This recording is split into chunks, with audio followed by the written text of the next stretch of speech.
মা, আজ খাবারটা তুমি বানিয়ে নেবে, আমার দাঁড়িয়ে থাকতে খুব কষ্ট হচ্ছে। তুমি আমার মাকে দিয়ে কাজ করাবে? তোমার এই বাড়িতে থাকার ইচ্ছা আছে কি নেই? এখনো দাঁড়িয়ে দাঁড়িয়ে দেখছিস নাকি? যা গিয়ে খাবারটা বানা। কোথায় রয়ে গেলে? এই না। ঠিক আছে মা, আমি আসছি।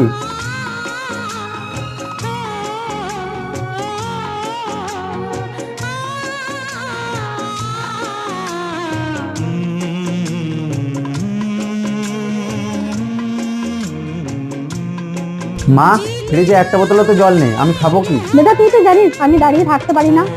পূজা, কি হয়েছেটা কি? হ্যাঁ, 7 মাসের বাচ্চা পেটে নিয়ে সকাল থেকে রাত পর্যন্ত একই রকম কাজ করে যায়।